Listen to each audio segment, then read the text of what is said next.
Welcome to Be Happy HQ with your host Lee Ling. Hello, it's Lee Ling from Be Happy HQ. Today, I have one really important question for you. Are you happy? Are you happy? Now, I don't mean the gleeful, bouncy, cheerful self, the one that you are when you meet with friends, or the happy person that you are when you go down to the pub and have a few pints with your mates, or the person that you see walking around the street with a smile plastered on your face. No, I don't mean that you. I mean that you, the one who sits in the bathtub and spends time by yourself and wonders, am I happy in this life?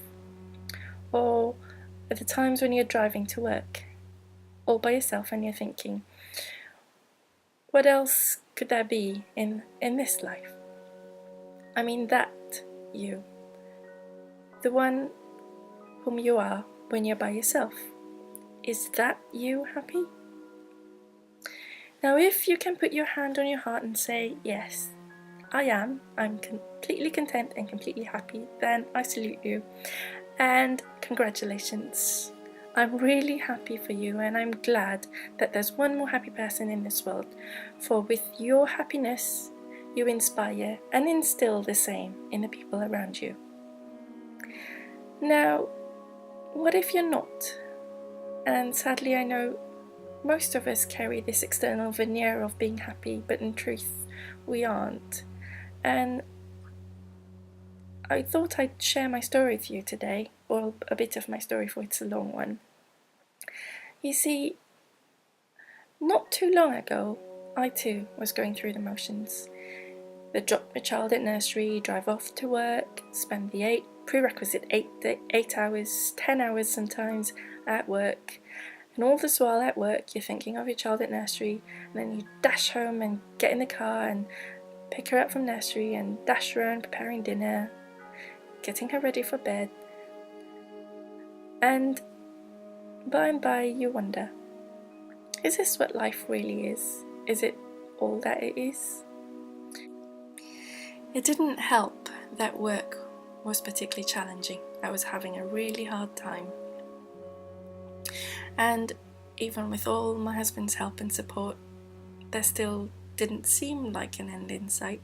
I contemplated for months whether to stick it in, to resign and leave this awful place. But as the typical modern woman, I could not fathom the thought of not having my own money, not being able to buy myself the things that I needed or wanted. And that was really hard. I could not imagine not being able to be independent. And that was what made me think again and again about putting up with the nonsense that I did. And then, deep in one night, yes, it was the typical phone call that came late in the night. We had the news that someone very young and very dear to us had met with a fatal car accident.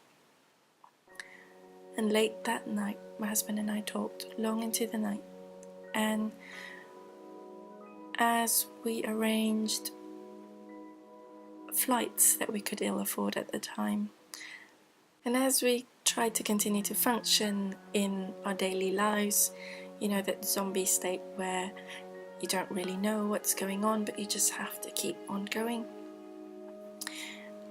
I took time, well, as much time as I could, to actually contemplate and debate and ask myself, what was this life really meant to be?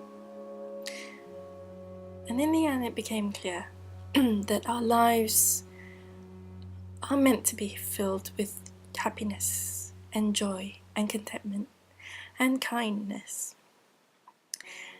And it's particularly true when someone really dear to you leaves this earth. And if you have what I called should have spent more time, should have been kinder, should have been more supportive, should have listened better. These were not should haves that I wanted anymore in my life. I did not want to ever have to have a should have, because at the end of the day, I was never going to ask or say, oh, I should have had that car, should have had that house, should have had that holiday. It became clear that what was really important to us in our lives, in all our lives, was that we had happy, joyful, contented lives.